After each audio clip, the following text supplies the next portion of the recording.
Hello students, स्वागत है आपका साइंस पार्क यूट्यूब चैनल पर। आज हम सोल्व करने जा रहे हैं 2021 का बायोलॉजी का क्वेश्चन पेपर और क्लास 12वीं। 2021 में क्वेश्चन पेपर का पैटर्न थोड़ा चेंज हो गया था। क्वेश्चन पेपर को दो में डिवाइड कर दिया था। जो पार्ट 1 था वो सब्जेक्टिव क्वेश्चन था, ये भी 35 अंक का था, और जो पार्ट 2 है वो ऑब्जेक्टिव टाइप है, वो भी 35 अंक का है। तो दो हिस्सों में बांट दिया था क्वेश्चन पेपर को कोरोना के कारण। इस पार्ट 1 का समय 2.5 घंटे हैं। चलिए पहले स्टार्ट कर लेते हैं पार्ट 1। पार्ट 1 में देखिए सेक्शन ए है, very short answer type questions हैं। वेरी शॉर्ट आंसर टाइप यानी दो दो अंक के क्वेश्चन हैं। पहला क्वेश्चन है what is MTP and why it is used. MTP क्या है, इसको क्यों यूज़ करते हैं। देखिए एमटीपी देख लेते हैं। इंटेंशनल और voluntary termination of pregnancy before full term is called MTP. यानी जानबूझकर या इंटेंशनल जो वॉलंटरी हम टर्मिनेशन करवाते हैं प्रेगनेंसी की, उसको एमटीपी बोलते हैं। गवर्नमेंट ऑफ इंडिया ने इसको 1971 में लीगलाइज्ड किया था with some strict conditions to avoid its misuse. इसका मिसयूज़ होने लगा था, इसलिए इसको लीगलाइज्ड कर दिया था 1971 में। सच रेस्ट्रिक्शंस आर इम्पोर्टेंट, ये क्यों ज़रूरी थी, to check indiscriminate and illegally female foeticides. कन्या भ्रूण हत्या होने लग गई थी और उससे जो है सेक्स रेशो में बहुत ज़्यादा अंतर आ गया था। इसको रोकने के लिए इसको लीगलाइज्ड किया गया था। एमटीपी एसेंशियल इन सम, हम इसको क्यों यूज़ करते हैं, पूछा गया क्वेश्चन में, why are it is used. MTP essential in some cases, कुछ केस में बहुत ज़रूरी होती है एमटीपी, जैसे कि to get rid of unwanted pregnancy. अगर अनवांटेड प्रेगनेंसी से छुटकारा पाना हो, किसी भी कारण से हो सकती है unwanted pregnancy, either due to casual unprotected intercourse और failure of the contraceptive use during the coitus, और रेप के दौरान भी हो सकती है प्रेगनेंसी, और अनप्रोटेक्टेड इंटरकोर्स से भी हो सकती है। Where continuation of pregnancy could be harmful. और थर्ड क्या है, जब प्रेगनेंसी मान लो किसी भी कारण से हार्मफुल हो, और even fatal either to the mother और to the foetus for both. किसी भी बीमारी के कारण या कैसे भी अगर वो हार्मफुल है मदर्स के लिए, तो भी ये एमटीपी जो है एसेंशियल है, इसलिए ये एमटीपी ज़रूरी है, यूज़ करते हैं। अगला क्वेश्चन है what is aneuploidy, give 2 examples of it. Aneuploidy क्या है, इसके 2 एग्जांपल देने हैं। तो एन्यूप्लाइडी होती है failure of segregation of chromatids during cell division cycle. जब सेल डिवीजन साइकिल होती है तो क्रोमेटिड्स का सेग्रीगेशन होता है, तो हो नहीं पाता, किसी कारण से नहीं हो पाता। इससे क्या होता है, एक तरफ तो जो है क्रोमोसोम ज़्यादा हो जाते हैं और दूसरे पोल पे जो है कम हो जाते हैं, लॉस हो जाता है क्रोमोसोम का, गेन और लॉस हो जाता है क्रोमोसोम का। इसी को एन्यूप्लॉइड बोलते हैं। इसका Down syndrome, Turner syndrome, Klinefelter syndrome है। डाउन सिंड्रोम में 47 क्रोमोसोम होते हैं, इस 21 नंबर क्रोमोसोम की ट्राइसोमी हो जाती है। टर्नर सिंड्रोम में एक्सओ एक जो है एक्स क्रोमोसोम का लॉस हो जाता है, और जो क्लिनफेल्टर सिंड्रोम में एक एक्स्ट्रा क्रोमोसोम आ जाता है, 47 इसमें हो जाते हैं। तो इस तरह से ये एन्यूप्लॉइडी हो जाएगा। अगला है how Trichoderma polysporum is useful for humans beings, के लिए किस तरह यूज है। एक बायोएक्टिव मॉलिक्यूल है साइक्लोस्पोरिन ए, उसको प्रोड्यूस करते हैं फंगस ट्राइकोडर्मा पॉलीस्पर्म, इसलिए ये इम्पोर्टेंट है फंगस। और इस साइक्लोस्पोरिन ए का कहाँ यूज़ करते हैं, it is used as an immunosuppressive agent in organ transplant patients. जिनमें ऑर्गन ट्रांसप्लांट हुआ उसमें इसको इम्यूनोसप्रेसिव एजेंट की तरह यूज़ करते हैं। तो इसलिए जो फंगस है ट्राइकोडर्मा पॉलीस्पर्म, ये ह्यूमन्स के लिए यूज़फुल है। अगला क्वेश्चन है explain the method of isolation of genetic material DNA. कैसे हम आइसोलेट करेंगे डीएनए को, इसका मेथड बताना है। तो देख लेते हैं मेथड। स्टेप्स हैं, पहले तो लाइसिस ब्रेकिंग द सेल की जो है उसकी सेल वाल को ब्रेक करेंगे। First step is to break off the cell wall और cell membrane to release the genetic material. Cell wall और सेल मेम्ब्रेन ओपन होगी तभी जेनेटिक मटेरियल रिलीज होगा, और ये स्पेसिफिक एंजाइम से करते हैं। जैसे कि मान लीजिए बैक्टीरियल सेल्स की सेल वाल को ब्रेक करना हो तो लाइसोजाइम एंजाइम से करेंगे। प्लांट सेल की को करना हो तो सेलुलोज एंजाइम से। फंजाई के लिए काइटिनेज यूज़ करते हैं। फिर सेल वॉल ब्रेक करने के बाद उसके अंदर जो कंटामिनेंट्स हैं उसको रिमूव करना होता है। Once the cells are broken mixture contents, उस मिक्सचर में क्या क्या हो सकता है, डीएनए हो सकता है, RNA, protein, lipids and polysaccharides भी होते हैं।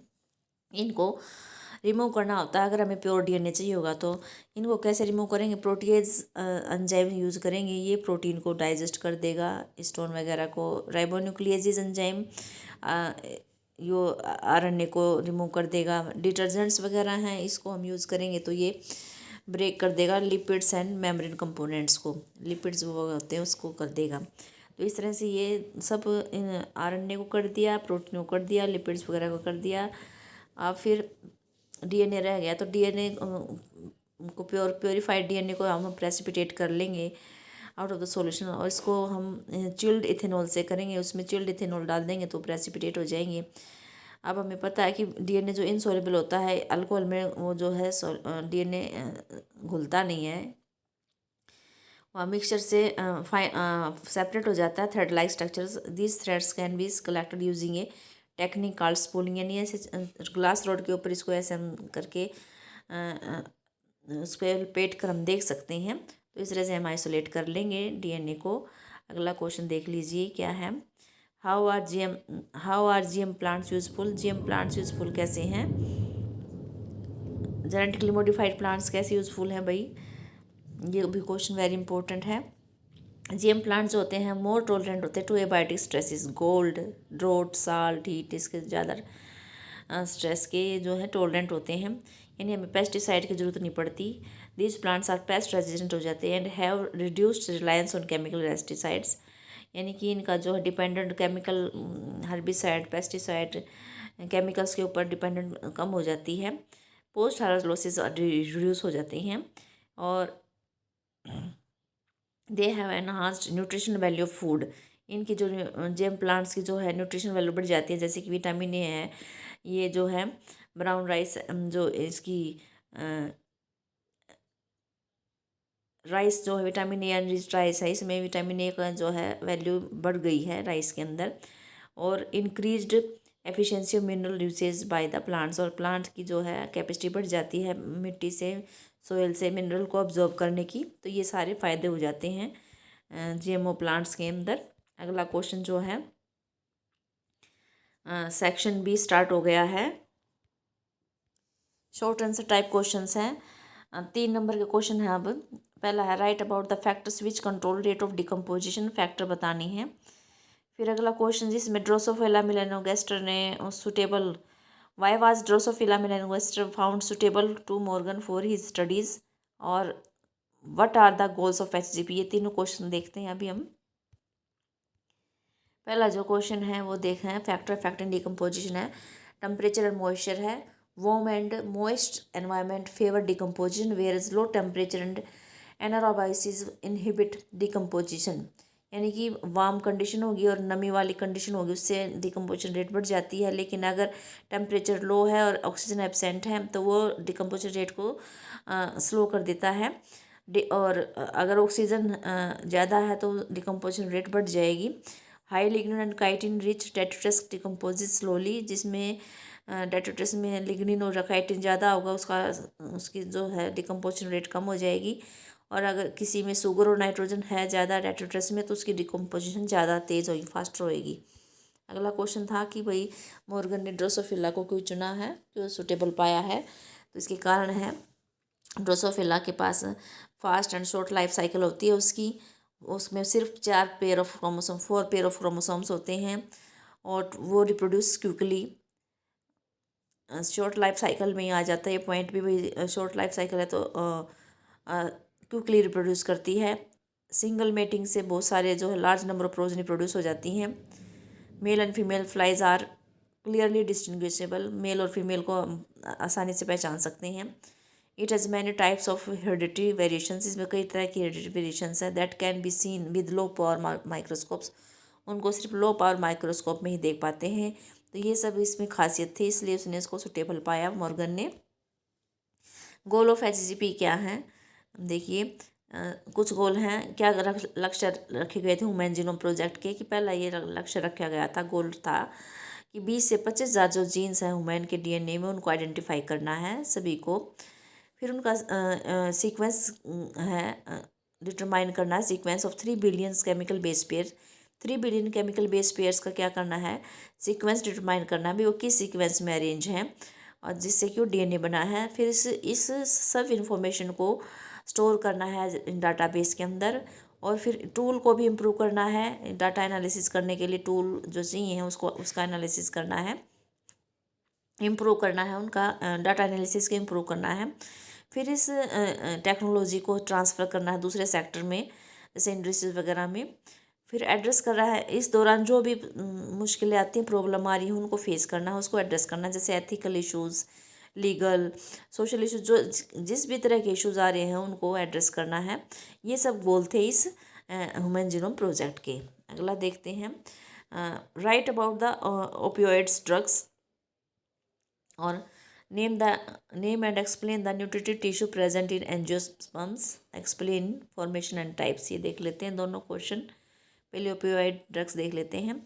Opioids are the drugs which bind to specific opioid receptors present in our central nervous system and gastrointestinal tract. इसके जो रिसेप्टर्स हैं हमारे सेंट्रल नर्वस सिस्टम और गैस्ट्रो इंटेस्टाइनल ट्रैक्ट में है, वहाँ पर ये जाके जो है बाइंड हो जाते हैं। हीरोइन, जिसको स्मैक भी बोलते हैं, इस केमिकली डाई एसिटाइल मॉर्फिन है, भी चीज़ें वाइट कलर में होता है, ऑडरलेस, कोई स्मेल नहीं आती, बीटर तीखा क्रिस्टलाइन कंपाउंड होता है। This is obtained by the acetylation. इसको कैसे प्राप्त करते हैं, मॉर्फिन की एसिटाइलेशन कर देते हैं, which is extracted from the latex of the Poppy plant. पेपेवर सोमनिफेरम है, उससे हम ये मॉर्फिन लेंगे और मॉर्फिन की फिर एसिटाइलेशन कर देंगे तो हीरोइन बन जाती है। It is taken by snorting and injection से लेते हैं। Heroin is a depressant and slows down body function को स्लो डाउन कर देता है। अब जो है अगला क्वेश्चन है, in angiosperms the nutritive tissue कौन है जो नरिशमेंट प्रोवाइड करता है डेवलपिंग एम्ब्रियो, वो उसको बोलते हैं एंडोस्पर्म। तो एंडोस्पर्म की हमें फॉर्मेशन की बताना है, क्या कैसे होती है। Endosperm is form through a process called double fertilisation के थ्रू होती है। Triple fusion, one of the 2 male gametes from the pollen grain से एक मेल गैमेट आएगा और वो पोलर सेंट्रल सेल के अंदर जो पोलर न्यूक्लियाई होते हैं उसके साथ फ्यूज़ कर जाएंगे। सेकेंडरी न्यूक्लियस हैं, दोनों पोलर न्यूक्लियाई आपस में फ्यूज़ करके डिप्लॉइड सेकेंडरी न्यूक्लियस बना देते हैं। तो इससे क्या बनता है, ट्रिप्लॉइड प्राइमरी एंडोस्पर्म न्यूक्लियस बन जाता है, पीईएन। फिर उसमें बहुत सारी माइटोटिक डिवीजन होती हैं एंडोस्पर्म टिश्यू बनाने के लिए, और ये फर्टिलाइजेशन के बाद हो रहा है ये सारा काम। It ensure that food is only produced if an embryo is successfully created. If an embryo is successfully embryo बनेगा तो इसलिए निश्चित है कि भाई फूड बनना ही बनना है, फर्टिलाइजेशन के बाद ही है, इसलिए इंश्योर करता है कि एम्ब्रियो के लिए फूड चाहिए ही चाहिए है। कितने टाइप का है, जैसे डेवलपमेंट हो रही है तो सेल वॉल फॉर्मेशन यहाँ पर हम 2 टाइप की करेंगे। न्यूक्लियर एंडोस्पर्म,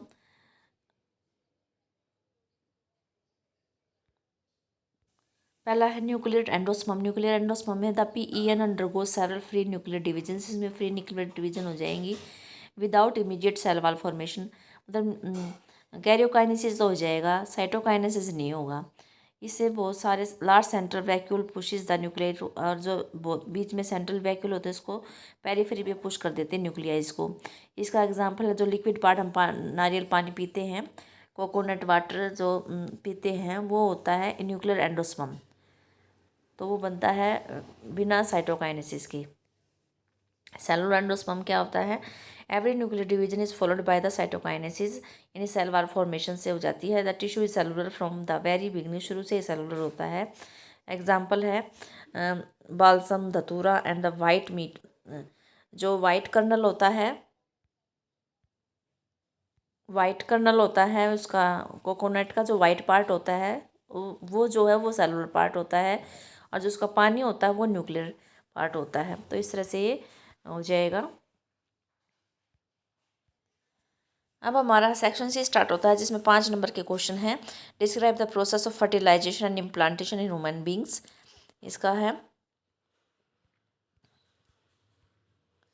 देखिए फर्टिलाइजेशन क्या है, the process of fusion of a sperm with an ovum is called fertilisation. During fertilisation a sperm comes in contact with the zona pellucida के contact में आ जाता है लेयर ऑफ द ओवम, जो कि उसकी लेयर है, and induces changes the membrane, और जो उसकी मेम्ब्रेन में चेंजेस ला जाते हैं। इससे क्या होता है कि और जो एंट्री होती है दूसरे स्पर्म्स की वो ब्लॉक हो जाती है। It ensure that only one sperm can fertilise an ovum. इससे ये इंश्योर होता है कि सिर्फ एक स्पर्म ही एक ओवम को फर्टिलाइज करेगा। Secretion of the acrosome help the sperm entry into the cytoplasm of the ovum. फिर जो एक्रोसोम की सिक्रेशंस है वो हेल्प करेगा स्पर्म की कि वो ओवम के साइटोप्लाज्म में एंटर कर जाए जोना पेलोसिडा और प्लाज्मा मेम्ब्रेन के through. This induces the completion. जैसे ही वो स्पर्म एंटर करेगा तो इससे क्या होगा, जो मियोटिक डिवीजन थी सेकेंडरी oocyte की वो कंप्लीट हो जाएगी, कंप्लीट हो जाएगी। और ये सेकेंड मियोटिक डिवीजन यह निकोल होती है और results in the formation of second polar body and a haploid ovum. Soon the haploid nucleus of the sperm and that of the ovum fuse together. और फिर फ्यूज हो जाते हैं दोनों के न्यूक्लियस और फिर डिप्लॉइड जाइगोट बन जाता है। ये इस तरह से फर्टिलाइजेशन हो जाती है। फिर इम्प्लांटेशन देख लेते हैं।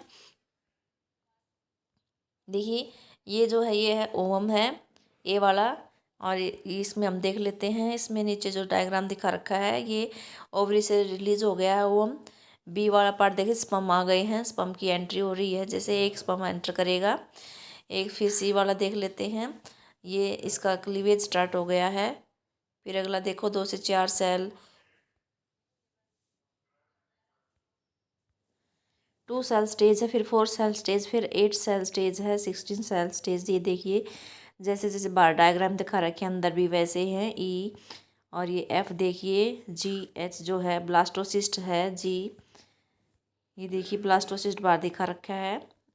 ये देखो इसकी ब्लास्टोसिस्ट की जो है ये यूट्रस की मेम्ब्रेन से ये इसके साथ एम्बेडेड हो रहा है, ये इम्प्लांटेशन है। तो माइटोटिक डिवीजन हो जाती हैं।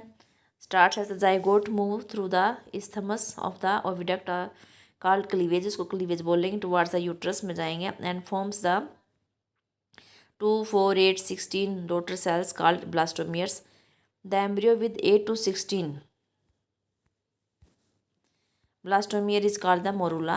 8 से 16 अगर ब्लास्टोमियर्स हैं उसको मोरूला बोल देंगे। मोरूला कंटिन्यू टू डिवाइड, और फिर डिवाइड करता रहेगा तो ब्लास्टोसिस्ट में कन्वर्ट हो जाता है। It moves further into the uterus, फिर वो यूट्रस में चला जाता है। Blastomere in the blastocyst are arranged into an outer layer, बाहर वाली लेयर ट्रोफोब्लास्ट है और अंदर वाली जो है वो है इनर सेल मास होता है। जो ट्रोफोब्लास्ट है वो उसमें अटैच हो जाता है एंडोमेट्रियम में, और जो इनर सेल मास है वो डिफ्रेंशिएटेड हो जाता है एम्ब्रियो में। और जब अटैचमेंट हो जाती है उसकी तो uterine cell divide rapidly. Uterine की जो सेल है वो बहुत तेज़ी से डिवाइड करती हैं और उसको पूरे को कवर कर लेती हैं ब्लास्टोसिस्ट को। फिर जो blastocyst becomes embedded in the, पूरा ढक जाता है वो एंडोमेट्रियम, यूट्रस के एंडोमेट्रियम से, और इसको बोलते हैं implantation of the implantation and it's led to the pregnancy. इस तरह से ये कंप्लीट हो जाता है फर्टिलाइजेशन। और अब अगला क्वेश्चन है स्पर्मेटोजेनेसिस है। इसके इंटरनल चॉइस में स्पर्मेटोजेनेसिस आया है, आप या तो ये कर सकते हैं या ये। और लास्ट क्वेश्चन में या तो कोजेज ऑफ बायोडाइवर्सिटी लॉस करना है या फिर why should we conserve biodiversity, इन दोनों में से एक करना है। तो देख लेते हैं दोनों ही क्वेश्चन को। ये है स्पर्मेटोजेनेसिस होता क्या है। In testis immature male germ cells होती हैं produce sperm bye spermatogenesis that begin at puberty, puberty पर स्टार्ट होता है स्पर्मेटोजेनेसिस। स्पर्मेटोगोनिया होते हैं वो present inner side of seminiferous tubules, वो मल्टीप्लाई करते हैं बाय माइटोटिक डिवीजन से, मल्टीप्लाई अपने नंबर बढ़ाते हैं और संख्या बढ़ा लेते हैं। फिर स्पर्मेटोगोनिया जो है उसमें वो डिप्लॉयड होते हैं, उनमें 46 क्रोमोसोम होते हैं। उनमें से कुछ स्पर्मेटोगोनिया जो हैं साइज़ भी बड़ा हो जाता है तो प्राइमरी स्पर्मेटोसाइट बन जाते हैं। तो ये ध्यान रखना है, प्राइमरी स्पर्मेटोसाइट्स का भी जो है डिप्लॉयड होते हैं भी, उनमें म्यूटिक डिवीजन होती है तो वो सेकेंडरी स्पर्मेटोसाइट बनाते हैं। जो सेकेंडरी स्पर्मेटोसाइट होते हैं वो एप्लॉयड होते हैं, यानी हाफ नंबर ऑफ क्रोमोसोम रह जाते हैं, उसमें 23 क्रोमोसोम रह जाते हैं। स्पर्मेटिड्स आर ट्रांसफॉर्म्ड, फिर सेकेंडरी स्पर्मेटोसाइट से क्या बन जाएंगे, स्पर्मेटिड बन जाएंगे जब कंप्लीट हो जाएगी मियोटिक डिवीजन, और वो स्पर्मेटोजाइमा में कन्वर्ट हो जाते हैं। इस प्रोसेस को बोलते हैं spermiogenesis. Sperms heads remain embedded in Sertoli cells, उसका स्पर्म का हेड जो है सर्टोली सेल में एम्बेडेड रहता है और रिलीज हो जाते हैं from seminiferous tubules by the process called spermiation. देखिए ये इसका जो है दिखा रखा है, स्कीमेटिक ग्राफ रिप्रेजेंटेशन है इसकी। देखिए प्यूबर्टी के समय क्या है, स्पर्मेटोगोनिया है, माइटोसिस डिफरेंशियल माइटोसिस से इसकी संख्या बढ़ रही है, और एक जो है जो साइज़ में बड़ा हो जाता है उसको प्राइमरी स्पर्मेटोसाइट बोलते हैं। यहाँ पर इनके 46 क्रोमोसोम होते हैं। फर्स्ट म्योटिक डिवीजन से क्या हो जाते हैं, ये सेकेंड स्पर्मेटोसाइट बन जाते हैं, एक सेल से दो बनते हैं, तो इसमें 23 क्रोमोसोम रह जाते हैं। सेकेंड म्योटिक डिवीजन से क्या होते हैं, ये 2 से फिर 4 बन जाते हैं, स्पर्मेटिड्स होते हैं। फिर क्या होता है, डिफ्रेंशिएशन हो जाती है, तो ये स्पर्मेटोजोआ में कन्वर्ट हो जाते हैं, फिर रिलीज हो जाते हैं। इस तरह से ये हो जाता है। फिर हार्मोनल कंट्रोल कैसे होता है, स्पर्मेटोजेनेसिस इनिशिएटेड कैसे स्टार्ट होता है प्यूबर्टी पे, ये उस समय क्या होता है, जो गोनाडोट्रोपिन रिलीजिंग हार्मोन होता है जो हाइपोथैलेमस से रिलीज होता है, उसका जो वो इंक्रीज हो जाता है। इंक्रीज होने से वो क्या करता है, एंटीरियर पिट्यूटरी पर ये एक्ट करता है और स्टिमुलेट करता है सिक्रेशन ऑफ 2 हार्मोन्स, वो ल्यूटिनाइजिंग हार्मोन और फॉलिकल स्टिमुलेटिंग हार्मोन, ये दो है, ये निकलते हैं। LH जो है वो लेडिक सेल पे एक्ट करता है और वो एंड्रोजन सीक्रेट करते हैं, एंड्रोजन यानी कि टेस्टोस्टेरोन वगैरह इससे रिलीज हो जाएंगे। FSH सर्टोली सेल पे करेंगे, और कुछ फैक्टर्स हैं जो हेल्प करते हैं स्पर्मियोजेनेसिस में, वो फैक्टर्स को सीक्रेट करता है। तो इस तरह से आप स्पर्मेटोजेनेसिस करते हैं। फिर अगला है causes of biodiversity. The faster rates of species extension are the largely due to the human activities. There are the 4 major causes called the Abel quartet. 4 बड़े कारण हैं जिनको एविल क्वार्टेट बोला गया है, जो ह्यूमन एक्टिविटीज़ के कारण होते हैं। पहला है हैबिटेट लॉस एंड फ्रेगमेंटेशन। इसमें 3 अलग बातें दे रखी हैं। पहला है हैबिटेट डिस्ट्रक्शन। हैबिटेट डिस्ट्रक्शन का मतलब जहाँ जो रह रहे हो वो हैबिटेट ही डिस्ट्रॉय हो जाना, ये प्राइमरी कोज है एक्सटिंक्शन का। इसमें ट्रॉपिकल रेन फॉरेस्ट का एग्जांपल दे रखा है। Tropical rain forest covering more than, तो ट्रॉपिकल रेन फॉरेस्ट का जो है एरिया 14% से भी ज़्यादा था, लेकिन अब वो घट कर 6% रह गया है, तो इतना 8% जो है वो डिस्ट्रॉय हो गया है। ये मेन कारण है, प्राइमरी कोज है बायोडाइवर्सिटी लॉस का। और हैबिटेट फ्रैगमेंटेशन यानी हैबिटेट के टुकड़े हो जाना, पूरा एरिया बड़ा हैबिटेट था उसके बीच में से टुकड़े हो जाना, इससे भी क्या होता है, बायोडाइवर्सिटी लॉस होती है। द अमेजन रेन फॉरेस्ट है लंग्स ऑफ द प्लेनेट बोलते हैं जिसको। हैविंग मिल, इसमें बहुत से स्पीसीज थे, उनको अमेजन रेन फॉरेस्ट को कट किया जा रहा है कल्टीवेटिंग सोयाबीन्स कल्टीवेट करने के लिए, और उसको ग्रासलैंड में कन्वर्ट करने के लिए, ताकि वहाँ बीफ कैटल को रेज किया जा सके।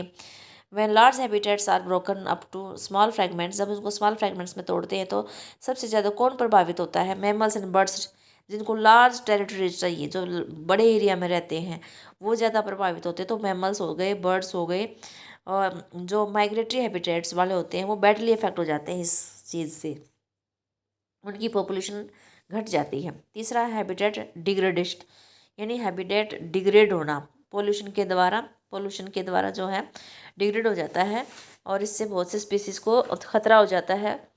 तो ये था habitat loss and fragmentation.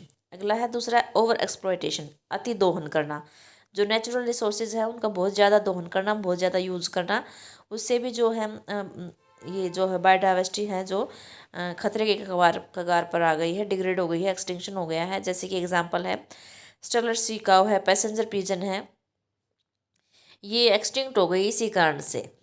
Many marine fish population है, उनको भी और हार्वेस्टेड किया जा रहा है, endangering the continued existence of some commercially important species. तो बार बार ओवर एक्सप्लॉयटेशन से मतलब इनको भी खतरा हो गया है, विलुप्त होने की कगार पर आ गई हैं। Alien species invasions, when alien species are introduce unintentionally और इंटेंशनली, जानबूझकर या अनजाने में अगर कोई बाहर से स्पीसीज आ जाती है तो जो वहाँ नेटिव स्पीसीज होती हैं उनको खतरा हो जाता है। जैसे एग्जांपल दे रखा है, Nile perch introduced into Lake Victoria in East Africa में एक नील पर्च थी, उसका लेक विक्टोरिया में इंट्रोड्यूस किया गया था। तो उसके कारण जो है 200 स्पीसीज़ हैं सिसलिड फिश की जो है वो एक्सटिंक्ट हो गई थी। देखो 200 फिश स्पीसीज़ हैं। इन और दूसरे एग्जांपल भी हैं, जैसे कैरेट ग्रास है, पार्थिनियम लैंटाना है, वाटर हाइसेंथ है। इन से भी एनवायरमेंटल डैमेज हुआ है और बहुत से नेटिव स्पीसीज़ को खतरा हो गया है। अफ्रीकन कैटफिश है, इस क्लेरियस, इसको भी इंट्रोड्यूस किया था एक्वाकल्चर के लिए रिवर में, और इससे भी जो है नेटिव स्पीसीज़ है कैटफिशेज को उनको खतरा हो गया था। चौथा है को एक्सटिंक्शन, यानी कि एक एक्सटिंक्ट हो रहा है तो उसके साथ उस पर जो डिपेंड है वो भी एक्सटिंक्ट हो जाते हैं। When species become extinct, the plant and animal species associated with it also become extinct. उसके साथ जो associated है वो भी extinct हो जाता है, चाहे वो plant हो चाहे वो animal हो। मैंने host fish species becomes example दे रखा है। जब एक होस्ट फिश एक्सटिंक्ट होती है तो उसके साथ जो उसके ऊपर पैरासाइट होते हैं वो भी एक्सटिंक्ट हो जाते हैं। इन को इवोल्व प्लांट में pollinator mutualism, plant pollinator mutualism where extinction of one leads to the extinction of the other. तो इस तरह से एक की एक्सटिंक्शन से दूसरा भी एक्सटिंक्ट हो जाता है। तो ये को एक्सटिंक्शंस हैं, ये 4 बड़े कारण हैं। अब biodiversity conservation, why should be conserve biodiversity, ये कारण है। We should conserve the biodiversity due to the following group of reasons. पहला है the narrowly utilitarian, women's derive countless direct economic benefits. Women बहुत से अनगिनत जो है फ़ायदा लेता है नेचर से। फूड है, फायरवुड है, फाइबर है, कंस्ट्रक्शन मटेरियल है, इंडस्ट्रियल प्रोडक्ट्स हैं, मेडिसिनल प्रोडक्ट्स हैं। With increasing resources put into the bioprospecting, nations endowed with rich biodiversity can expect to reap enormous benefits। तो देखो हमारे पास कितनी ज़्यादा बायोडाइवर्सिटीज़ हैं, हम इससे बहुत ज़्यादा फ़ायदे उठा सकते हैं। तो हमें बायोडाइवर्सिटी को कंजर्व करना चाहिए। ब्रॉडली यूटिलिटेरियन क्या कहते हैं? Biodiversity plays a major role in many ecosystem services that nature provides. Production of oxygen during photosynthesis, जो प्रोडक्शन होती है वो फोटोसिंथेसिस वो ज़्यादा प्लांट्स के कारण ही होती है। बायोडाइवर्सिटी ज़्यादा होगी तो ऑक्सीजन प्रोड्यूस होती है। पोलिनेशन विदाउट नेचुरल पोलिनेटर, अगर पोलिनेटर नहीं होंगे तो पोलिनेशन भी नहीं होगी। Pleasure from nature are priceless, ये सारे जो हैं बायोडाइवर्सिटी के कारण ही होता है। एथिकल जो होता है for conserving biodiversity relates to what we owe to millions of plants, animals and microbe species with whom we share this planet। अब देखिए हम जिस पृथ्वी पर रहते हैं, ग्रह पर रहते हैं, हमारे साथ बहुत से प्लांट, एनिमल, माइक्रोब्स भी रहते हैं। एवरी स्पीसीज अपनी किसी दूसरे के लिए उसकी वैल्यू ना हो लेकिन उसकी खुद की इंट्रिंसिक वैल्यू होती है। इट इज़ आवर हमारी यह मोरल ड्यूटी बनती है कि हमें उनका ध्यान रखना चाहिए। एंड और ये बायोलॉजिकल लीगेसी को गुड ऑर्डर में अगली जनरेशन के पास करना चाहिए, ताकि अगली जनरेशन को भी पता हो कि भाई इतनी सारी जो बायोडाइवर्सिटीज़ हैं। तो अब हमारा सेट जो है पार्ट 2 स्टार्ट हो गया है। ऑब्जेक्टिव क्वेश्चंस हैं, देखिए पहला क्वेश्चन है based on observation on monohybrid growth. देखो मोनोहाइब्रिड ग्रोथ है, उसके आधार पर मेंडल प्रपोज जनरल रूल्स, उसने बहुत से जनरल रूल्स बनाए थे to consolidate his understanding of inheritance in monohybrid growth. How many rules are called principle of inheritance और लॉ ऑफ इनहेरिटेंस। उसने पूछा कितने रूल उसने बनाए थे। तो देखो मोनोहाइब्रिड ग्रोथ से तो एक तो लॉ ऑफ डोमिनेंट है, लॉ ऑफ सेग्रीगेशन है, लॉ ऑफ इंडिपेंडेंट भी बनाया था, लेकिन लॉ ऑफ इंडिपेंडेंट में उसने 2 करैक्टर यूज किए थे। डाई हाइब्रिड ग्रोथ था। हम अगर डाई हाइब्रिड ग्रोथ सब सारे टोटल पूछें तो 3 बताने हैं, लेकिन सिर्फ मोनो हाइब्रिड ग्रोथ के पूछेंगे तो हमें 2 बताने हैं। तो इसका आंसर है डी, 2 आ जाएगा इसका। Which type of pollination occur in flower having bright colours, fragrance and nectar, जिसमें ये चीज़ें होती हैं वो इंसेक्ट से पॉलिनेटेड होते हैं। इंसेक्ट पॉलिनेटेड का मतलब है ये है एंटोमोफिली। हाइड्रोफिली वाटर से होता है, निमोफिली हवा से होता है और निथोफिली जो है बर्ड से होता है। तो ये ऑप्शन आ जाएगा एंटोमोफिली। अगला क्वेश्चन देखिए which of the following is a hormone releasing IUDs. देखिए LNG-20 जो है ये हार्मोन रिलीजिंग है, मल्टीलोड कॉपर रिलीजिंग है, लिप्स लूप्स जो नॉन मेडिकेटेड है। तो इसका ए ऑप्शन सही है। अगला क्वेश्चन देखिए which is a part of in situ conservation. In situ का मतलब ऑन साइट कंजर्वेशन होता है, तो नेशनल पार्क आ जाएगा। इसका सी ऑप्शन सही है। और दोनों जो है वाइल्ड लाइफ सफारी पार्क और जूलॉजिकल ये एक्स सितु कंजर्वेशन है। अगला क्वेश्चन देखिए the interaction between barnacles growing on the back of whale, it is an example of the commensalism का एग्जाम्पल है ये। तो इसमें एक को फ़ायदा होता है, एक को ना फ़ायदा होता ना नुकसान होता। तो बार्निकल को फ़ायदा हो जाता है, वेल को ना नुकसान होता ना फ़ायदा होता, तो सी आ जाएगा इसका। अगला है which is autosomal dominant trait. हमें ऑटोसोमल डोमिनेंट ट्रेट बनाना, तो माइटोनिक डिस्ट्रोफी है autosomal dominant trait. Sickle cell anaemia जो है ये ऑटोसोमल रिसेसिव है। हीमोफीलिया एक्स लिंक्ड रिसेसिव है। फिनाइलकीटोनुरिया भी ऑटोसोमल रिसेसिव है। Which is a stop codon. Stop codon कौन सा है? UAG। तो बी ऑप्शन इसका सही है, UAG इसका जो है।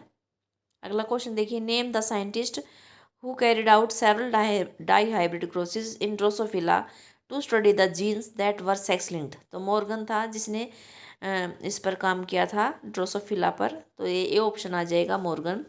अगला है which of the following cause malignant malaria. Malignant malaria कौन सा? तो प्लाज्मोडियम फाल्सिपेरम है इसका आंसर, सी ऑप्शन सही है। जेनेटिक मटेरियल कौन है? DNA है, डी ऑप्शन सही है। First clinical gene therapy was given in 1990, D option सही है। अगला देखिए, what is coleorhiza. It is coleorhiza क्या होता है? प्रोटेक्टिव अनडिफ्रेंशिएटेड शीथ होती है विच अनक्लोजेज रेडिकल और root cap in the monocot embryos. तो ये लिख देना आप। Full form of EFB, European Federation of biotechnology.